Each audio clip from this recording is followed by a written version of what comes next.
नमस्कार दोस्तों, मेरा नाम है सुखदेव और आप मेरा चैनल देख रहे हैं जॉब तक। दोस्तों, ईसीएल की तरफ से एक न्यू वैकेंसीज आ गई है जूनियर टेक्नीशियन की, और इस बार काफ़ी वैकेंसीज है। 1100 पोस्ट आपका रहने वाले, जिसमें minimum qualification ITI pass out रखा गया है, जिसका सैलरी आपको मिलेगा 22,528 रुपये।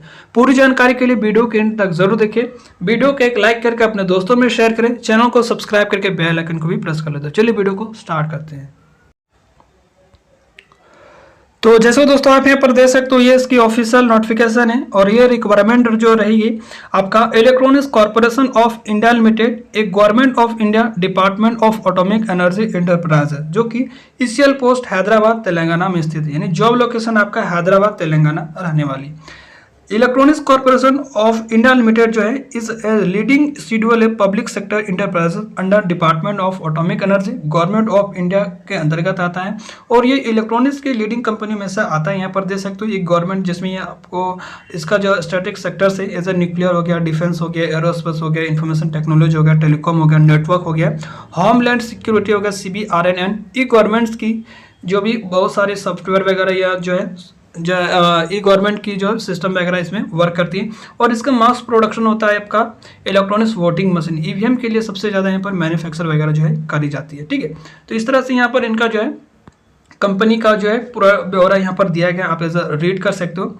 चलिए बात करते हैं इसकी वैकेंसीज डिटेल्स के बारे में। तो ये जो बेसिक जो वैकेंसी जो है बेसिकली इज कॉन्ट्रैक्ट बेसिस है। ठीक है, यहाँ पर देख सकते हो पोस्ट जो आपका रहेगा junior technician on contract grade 2 की पोस्ट रहेगा, जिसमें आपका fix standard contract basis for a period of 4th month, extendable for by another 2 month depending on project requirement and satisfactory performance of the candidate. तो ये चीज़ को आपको यहाँ पर ध्यान देना है। ठीक है, मैं एक बार अंडरलाइन कर देता हूँ ताकि आपको कोई सा दिक्कत नहीं होगा। ठीक है, सबसे पहले अपन बात करते हैं। तो देखिए ये जो वैकेंसीज है एज ए 4 मंथ के लिए आपको रखा जाएगा। ठीक है, डिपेंड करेगा इनकी रिक्वायरमेंट और आपका परफॉर्मेंस और इनके प्रोजेक्ट, तो आपको 2 मंथ और एक्सटेंड करेगी। मान के चलिए आपको 6 मंथ के लिए रखा जाएगा। 6 मंथ के बाद कंपनी आपको निकाल देगी। ठीक है, तो ये चीज़ को ध्यान देना है। आप अगर कहीं जॉब वगैरह कर रहे हो या कहीं जॉब पकड़ लिए हो या कंपटीशन वगैरह की तैयारी कर रहे हो, तो आपको समझना है कि आपको आना है या नहीं आना है, क्योंकि बेसिकली ये 6 मंथ के लिए ही आपका रिक्वायरमेंट है। ठीक है, 6 मंथ के बाद आपको कंपनी बाहर कर देगी, तो आपको खुद से समझ लेना है कि आपको क्या करना है। ठीक है, चलिए बात करते हैं इसकी यहाँ पर दे सकते हो junior technician on contract grade 2 की पोस्ट रहेगा, जिसमें आपका ट्रेड दे सकते हो।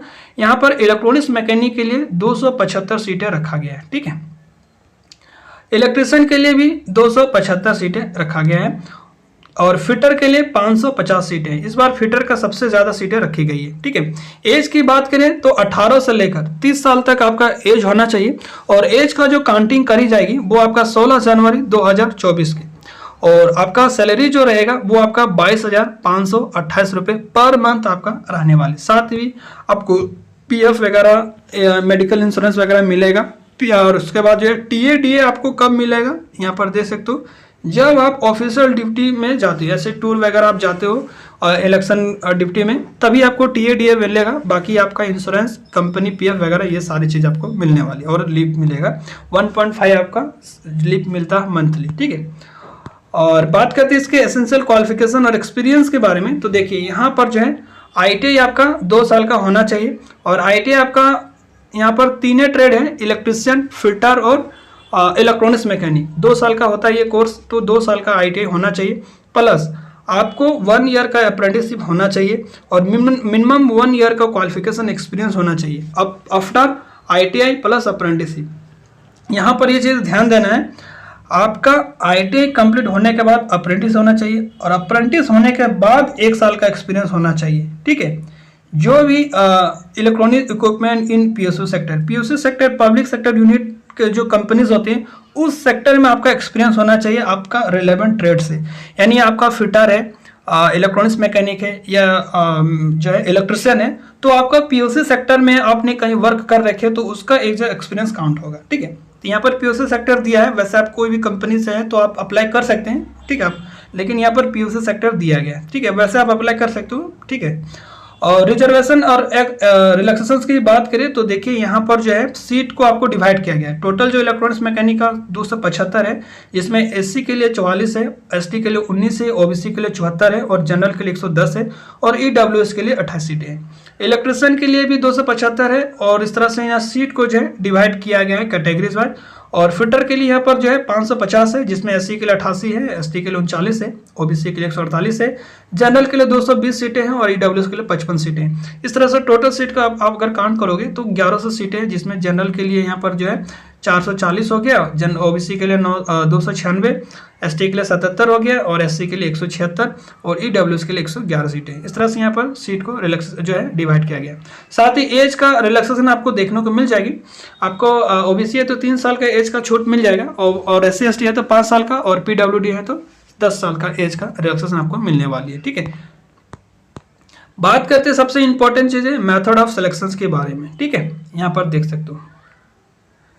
सबसे पहले देखिए, candidate will be provisionally shortlist and called for the document verification based on the details furnished in the online application form. Process of the shortlist is the details below. ठीक है, यहाँ पर जो भी कैंडिडेट फॉर्म अप्लाई करेंगे उसको provisionally shortlist किया जाएगा डॉक्यूमेंट वेरिफिकेशन के लिए। उसके बाद दूसरा पॉइंट यहाँ पर दे सकते हो क्या है, Process of shortlisting. Candidates shall be shortlisted trade-wise, category-wise as per the data provided in the online application in the order of merit.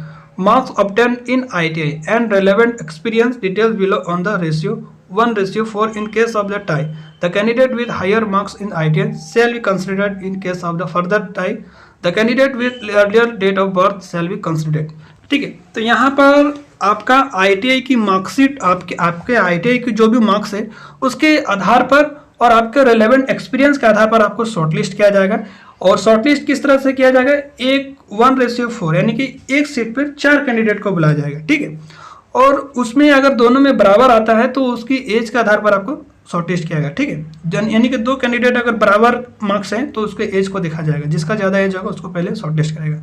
I think ये पॉइंट 1 आपको समझ में आ गया है। ठीक है, दूसरी जो है यहाँ पर देखिए, क्वालिफिकेशन पे आपको 60% मार्क्स मिल जाएंगे। ठीक है, आईटीआई के जो भी परसेंटेज है वो उसमें से आपको 60% मिलेंगे। उसके बाद रेलेवेंट एक्सपीरियंस में आपको जो है 40 नंबर मिलेगा। 20 marks for initial 1 year plus apprenticeship experience और 5 marks is as additional 3 month up to 40 marks in the including initial 1। ठीक है, यानी कि 40 नंबर है तो इसमें से 20 नंबर आपको जो है आईटीआई और अप्रेंटिसशिप की मार्क्स के आधार पर 20 नंबर मिल जाएगा। उसके बाद आपके जितने भी एक्सपीरियंस है उसके आधार पर आपको 5 नंबर मिलेगा। ठीक है, और एडिशनल 3 मंथ रहेगा तो उसमें इस तरह से 40 नंबर आपको एक्सपीरियंस और क्वालिफिकेशन जो है आपका रेलेवेंट फील्ड में एक्सपीरियंस और आपका अप्रेंटिस वगैरह से 40 नंबर मिल जाएगा। बाकी आईटीआई के परसेंटेज पर आपको 60 नंबर मिलेगा। उसके बाद डॉक्यूमेंट वेरिफिकेशन में क्या क्या डॉक्यूमेंट्स लेके आने हैं वो सारी चीज़ें यहाँ पर दे सकते हो। अभी से आप डॉक्यूमेंट्स वगैरह जो है रेडी कर सकते हो। ठीक है, यहाँ पर ऑनलाइन एप्लीकेशन है, 10th क्लास के सर्टिफिकेट, आइडेंटिटी प्रूफ में, उसके बाद डॉक्यूमेंट वेरिफिकेशन के लिए आईटीआई के मार्कशीट, रिजल्ट और 1 ईयर का अप्रेंटिसशिप और आपका जो भी एक्सपीरियंस है वो। उसके बाद आपका जो भी कास्ट सर्टिफिकेट है वो आपको लेके आना है। अप्लाई कैसे करना है, अप्लाई करने के लिए इसकी वेबसाइट को आपको जाना, विजिट करना। इसका वेबसाइट का लिंक आपको वीडियो के डिस्क्रिप्शन बॉक्स में मेंशन किया गया है, आप वहाँ से डायरेक्टली जो है अप्लाई कर सकते हैं। अप्लाई का जो डेट है वो आपका 10 से स्टार्ट हुआ है और 16 तक आप अप्लाई कर सकते हो। 10 जनवरी से स्टार्ट हुआ है और 16 जनवरी तक आप इसका फॉर्म भर सकते हो। ठीक है, ये सारी चीज़ें यहाँ पर देख सकते हो। और ये सबसे ज़रूरी है, आईटीआई के बाद आपका अप्रेंटिस होना चाहिए और अप्रेंटिस होने के बाद आपका 1 साल का एक्सपीरियंस होना चाहिए, तभी आप इसके लिए फॉर्म भर सकते हो। ठीक है, इस चीज़ को ध्यान देना है। फॉर्म भरने के बाद जो भी शॉर्टलिस्ट होगा आपकी वेबसाइट पर आपको जो है मेल के माध्यम से या इसकी वेबसाइट पर आपको रिजल्ट पब्लिश कर दिया जाएगा। तो आई थिंक मैंने सारी चीज़ें बहुत ही अच्छे तरीके से बता दिया। फिर भी आपके अंदर कोई डाउट हो इसको लेकर तो कमेंट के माध्यम से पूछ सकते हैं। और इससे रिलेटेड मैंने बहुत सारी वीडियो बना दिया है, आप वहाँ से इससेल की हमारे चैनल के प्ले लिस्ट में इससेल इंपॉर्टेंट वीडियो करके देख सकते हो। ठीक है, बाकी जो भी अपडेट होगा मैं अपने चैनल के माध्यम से ज़रूर अपडेट करूँगा। मिलता है अगले वीडियो में, तब तक के लिए टेक केयर। जय हिंद, वंदे मातरम।